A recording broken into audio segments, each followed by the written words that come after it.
And we return for Season 4 with an all-new format for the Friday night prime time here at RaceSpotTV. And it's going to be a very exciting one. We've got 12 weeks of action where you choose what we're going to be watching and what entertainment will be on our screens. And this week, we have the Touring Car Challenge as voted for on the Discord. So if you want to get yourself involved next week, we will get you all the info that you need. But yes, it is the touring cars this weekend. And after being voted for, should be a nice round of driving that we're going to get here. Myself, Cameron Roger, and Zach Sweeney taking you through this. And here is your results on the screen. And it was quite a big margin, Zach. 60% of the votes from the drivers seem to be that they want to show what the touring cars can do. Yeah, no, democracy rules all, it seems. 60% of the votes, the vast majority is going to the Touring Car Challenge series. But I do love this new format for Season 4. It's fantastic because we get the community involved. And that is what really Friday Night Primetime is all about, is to just get the community involved, have a bit of fun on a Friday evening. And we go to a variety of different disciplines, circuits, and the whole lot. And it is all decided by those who watch along here on RaceSpotTV. So yeah, really looking forward to seeing what this 12-week season has in store. But for now, we have got a pretty interesting combination here, Cam. We've got the touring cars around Spa.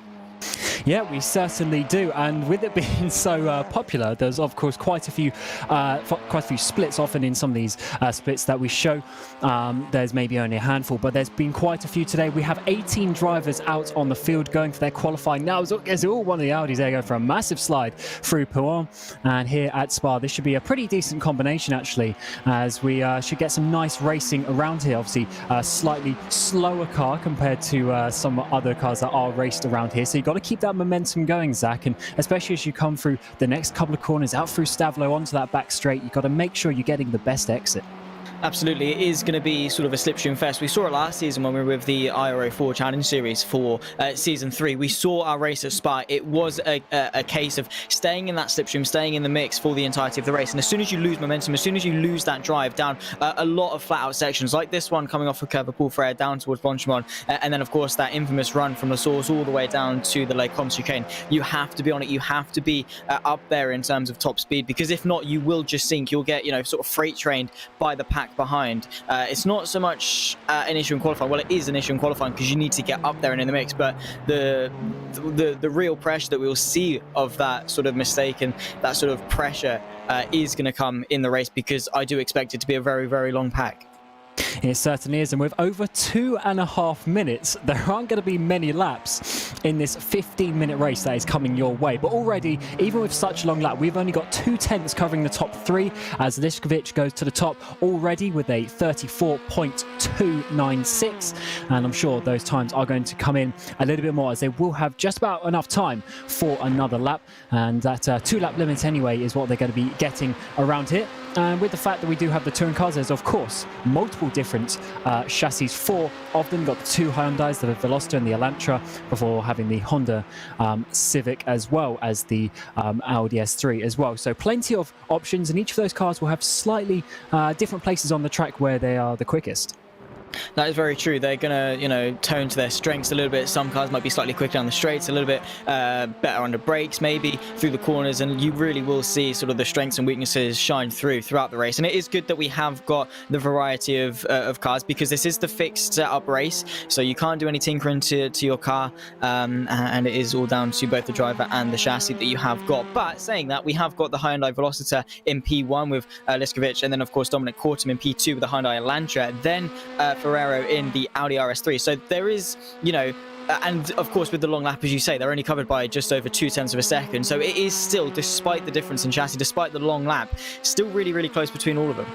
And that is going to just prove to be an amazing race, I'm sure, as it comes out. We've already said that this should be a pretty good car track combination, along with the fact that it seems like it's pretty close times. But we need to see if anyone's going to be improving as we come through this second lap. Just a minute to go in this qualifying session already, so just a short qualifying session for the drivers to get themselves in a rough grid order. But because of it being that only 15-minute race, over 2 minutes a lap, we're only going to be getting probably about 7 laps in this race, which means there's not much time for you to make your moves either. So you've got to be nailing this in qualifying.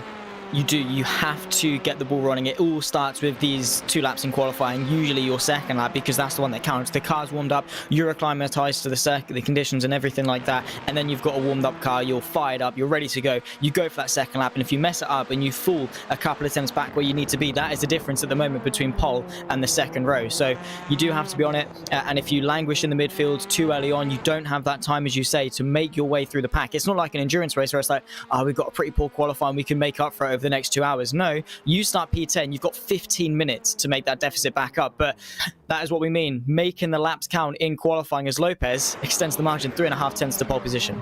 Yeah, massive second lap there from Lopez as Butler jumps up into third place as well as the session has ended. There was a couple of movers there a little bit further down as well, but for sure this 18 driver field is going to be coming thick and fast into this first corner here at the Grand Prix track. And here's your grid for today. We've got Lopez and Lišković on that front row, followed by Butler and Kortum, and then we've got Ferrero and Castro rounding out the top 6, and all those drivers separated by just about half a second.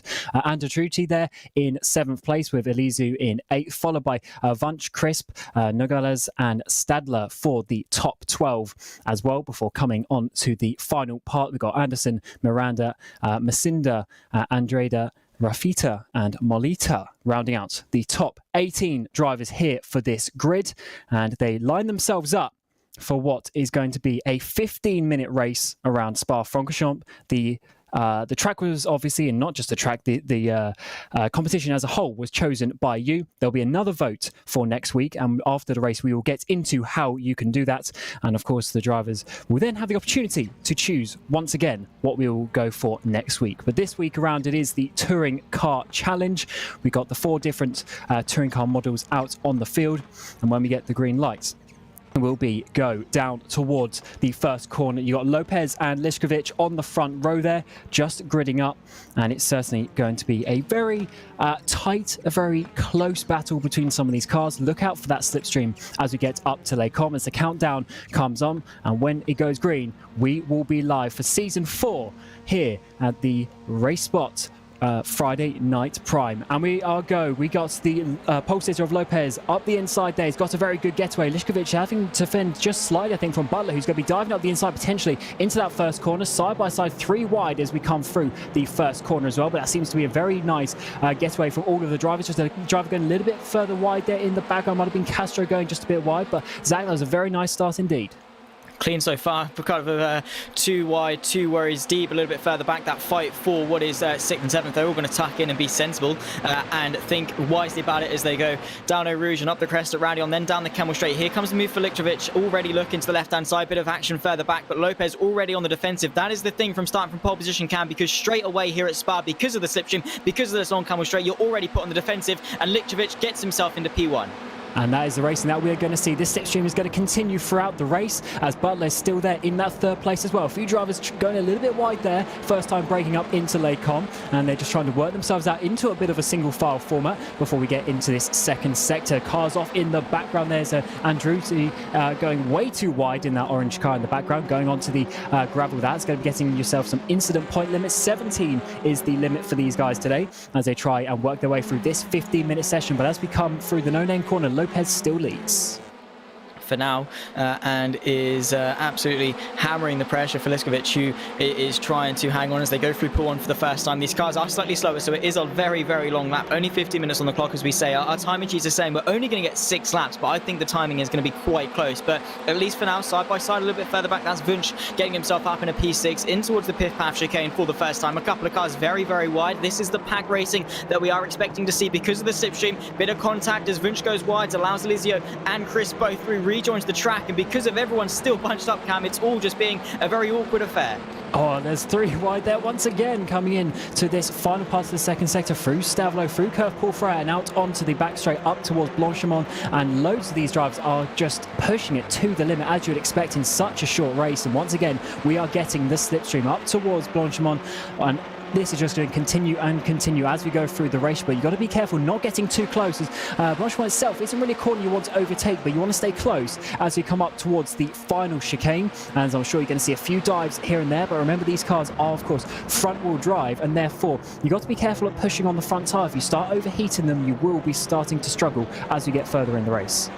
Yeah, of course, front wheel drive, all the power goes to those front two wheels. It does induce a bit of understeer on corner exit. Usually with rear wheel drives, you get a bit of a snap coming off, but with these front wheel drive cars, you get on the power a bit too early, you are going to run wide, especially if they start to overheat, and of course under braking as well. Those front tyres are taking a massive bit of strain over the course of this race. So even though it's only 15 minutes, you do have to look out for them just a little bit, and if you get it wrong and you go for a move, you commit on those brakes, and you've overheated the tyres a little bit too much, yeah, they're not going to be on your side too much. So over the course of the 15 minutes, it's going to be interesting to see who's been able to look after their tyres a little bit better, and especially around Spa as well, a circuit that is so demanding of these cars and of these drivers as well. It's going to be a tough ask.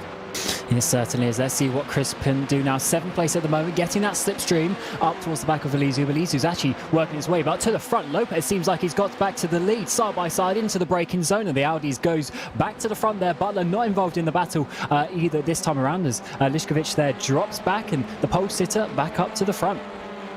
Yeah, he's making amends straight away on that next lap. It is going to be a game really of chess over the course of this race, because the main overtaking opportunity is of course down and towards the Les Combes chicane.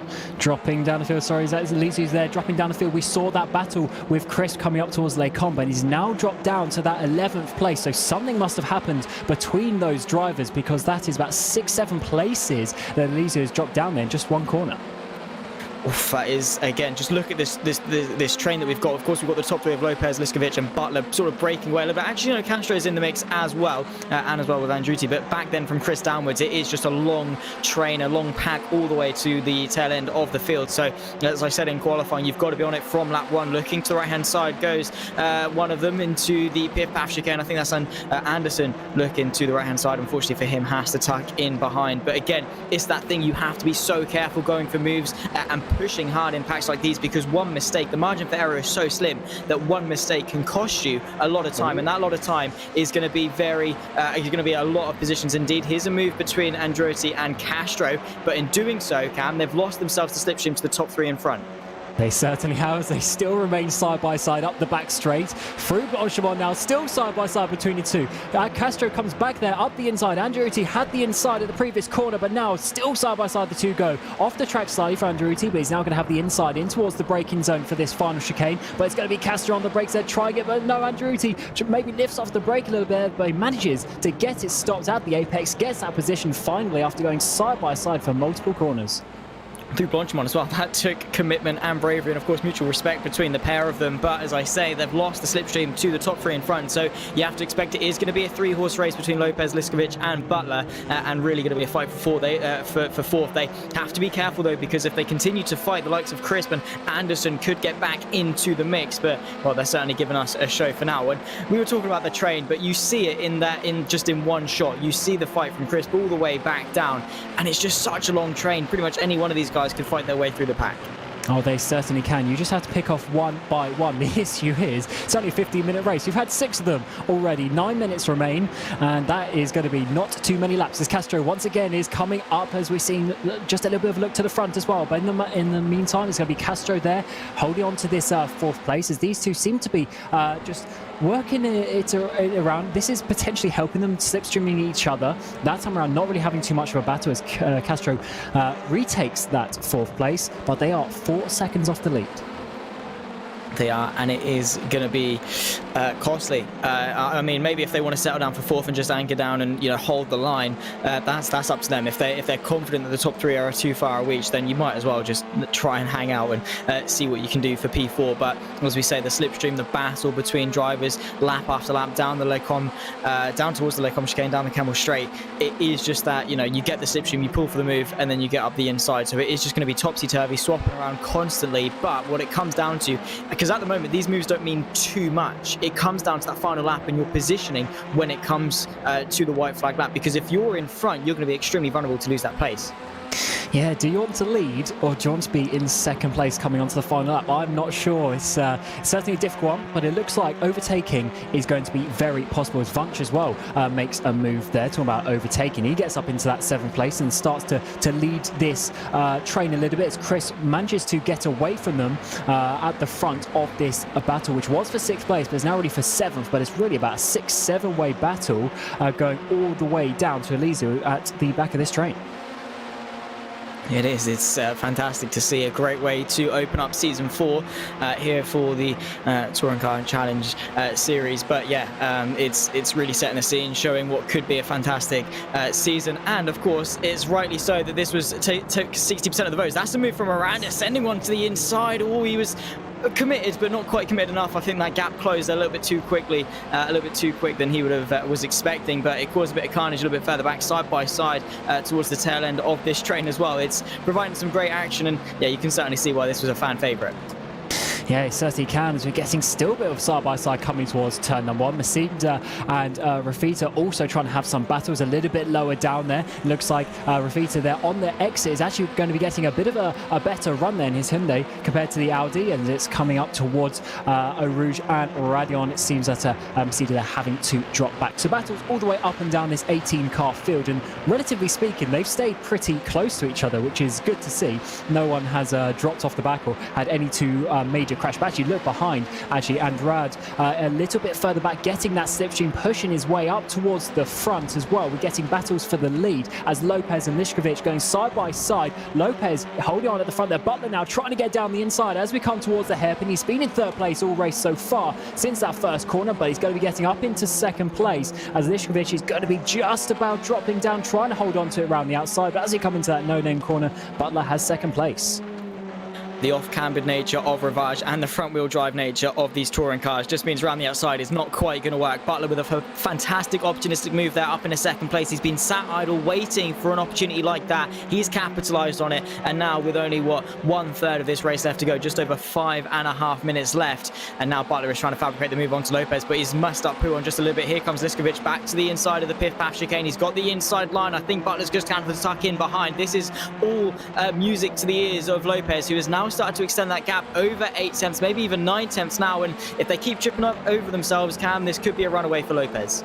Yeah, it certainly can. Almost a second, over a second now as we come towards the line. There's going to be, I believe, 2 laps to go, if I'm not mistaken, after this one by the time we get there, and therefore that is quite a lot of time that Lišković now needs to battle down. Butler there, maybe in terms of the race victory, that wasn't the smartest move, but now at least it makes it a bit easier. It's now just a 1v1 battle for that 2nd place. Butler once again getting a run through Blanchimont, coming towards the final braking zone of the track. Is he going to be able to get anywhere close enough? Not quite this time around, but as the laps count down, as we come underneath 5 minutes now, yeah, there should be about 2 minutes to go. It's going to be very close if these guys want to take the race victory.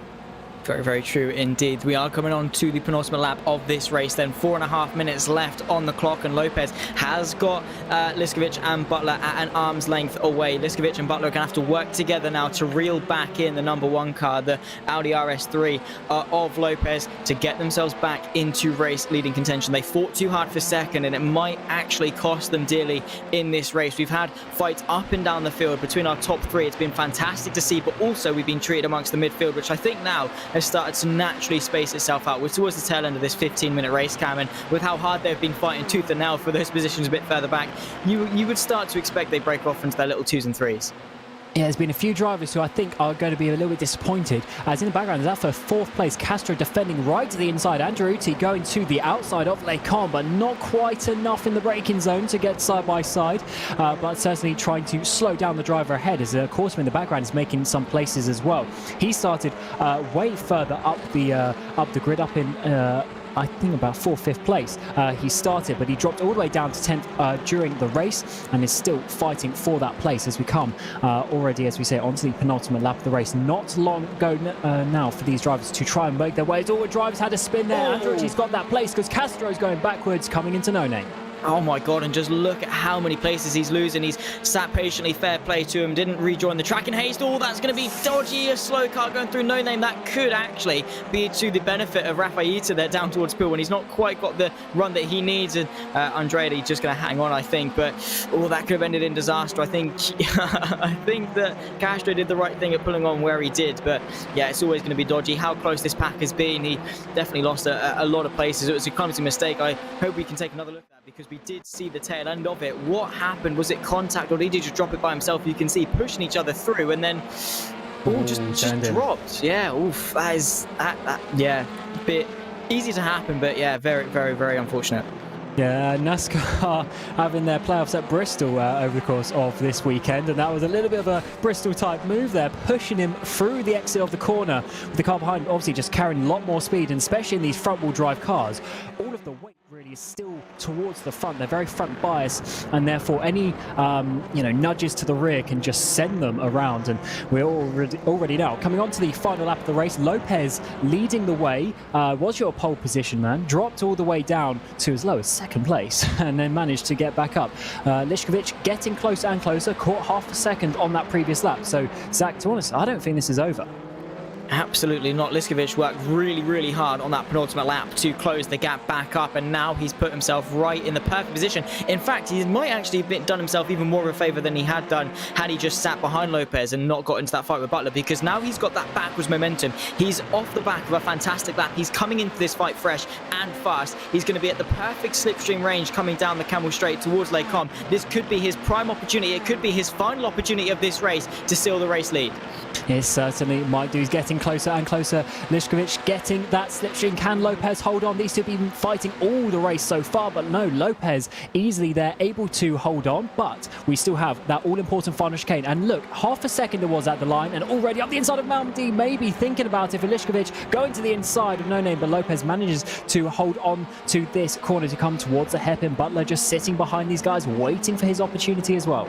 He's done it once, he'll do it again. Hopefully for the second time round for Butler, it's going to be two cars, not just the one. Lišković is going to be fighting tooth and nail for this position. Lopez is going to try and put up as valiant a defense as possible, but it's going to be difficult. He's had two cars putting the pressure on for the last 14 and a half minutes. It's going to be tough. He's going to start to feel that pressure, and it could be a burden. It could be the ball and chain that costs him this race, but at least for so far, he's put up with it quite well. But it might be out of his hands because the slipstream could be too strong. Lišković is to the wise and just sitting back, waiting for that run through Blanchimont and that final braking zone at the bus stop, because if he gets it done there's not much Lopez can do in terms of a counter-attack.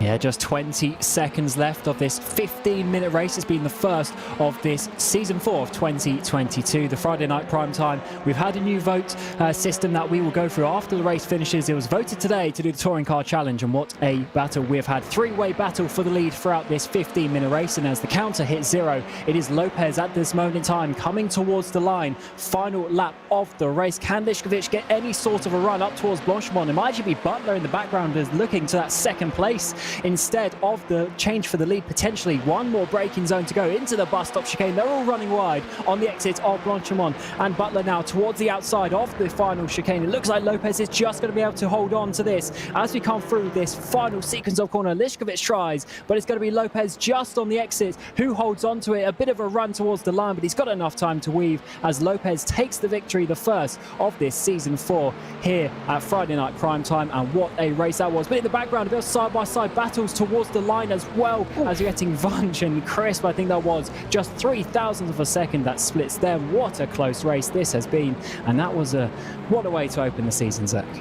Yeah, absolutely. It's always good to get the season going with a crack, and that certainly was one. It is to be expected here with this series and at Spa. It's a track that does usually lend itself to some really good action. We saw it last season for Friday Night Prime Time. We've opened this season with a cracker as well. We had battles between our top three and throughout the entirety of the field. Yeah, let's just say we weren't disappointed, Cam. Yeah, we certainly weren't. Here's the confirmation of this this top 10. And it was actually Corson down in 9th place, who got the fastest lap, but it was Lopez there at the front, followed by Lišković, Butler, and Ruti managed to get that 4th place in the end. Crisp and Vunch, just 0.003 of a second separates them as we come towards the line. Anderson in 7th place with Miranda, Kortum, and Nogueles in 10th place, with just 10 seconds really rounding those guys out as well. It's very close between the field, and in only 6 laps of of racing. There was certainly a lot of action between these guys, and 18 people we had on the grid today. So we've got Standler, Elizu, Andrade, and Ferrio in the top 14, with Castro, who unfortunately had that spin with just a couple of laps to go. He was looking for a top 5 finish. Rafita, Masida, and Molita in the final place there. Just 20 seconds covering the field, and certainly a very close one. And to be honest, can't wait to see what we can do next week. So if you want to have your say, your vote, get yourself involved on the RaceSpot Discord, and you'll see there is a voting channel. And here are the options. We've got the IR04 at Laguna Seca, we've got the Porsche Cup at Road Atlanta, the Truck Series Fixed at Texas, or we got the Off-Road Open at Crandon as well. So just a few different styles of racing. We've got Road, Oval, and Dirt. And Zach, that's certainly 4 good options for next week. It is, and again, as I said in the pre-show, I really do love this new format. As I say, it gives the community a say as to what's shown here for Friday Night Primetime. We had the entirety of last season covered by the RO4 Challenge Series, which, don't get me wrong, was a fantastic series of racing to watch all throughout the 12 weeks. But you know, it's good to mix things up a little bit. We're going to have a variety. We're going to have some road, oval, dirt. You know, it's going to give us that, you know, the wide range of different things that you might not typically see. And of course, you know, these aren't big shot leagues. These are open lobbies that, you know, open official races that anyone can get involved in and have a bit of airtime here on RaceSpotTV. And yeah, Friday Night Primetime is a perfect opportunity for that. It's a perfect opportunity to try different things out, and yeah, to give the community a say in that as well is always good. So we'll just have to see how the new format pans out. Absolutely. Just 1 week away. And next Friday night, same time of pretty much, depending on exactly what series is voted for. You have 6 days left to get your votes in as well. So do check that out on the Primetime voting channel on the RaceSpot Discord. But that's been it from us here today. The Touring Car Challenge opened up Season 4 pretty well for the RaceSpot Friday Night Primetime. It's been myself, Cameron Rogers, Zach Sweeney alongside me in the commentary booth, and Zach Johnson doing the cameras behind the scenes as well.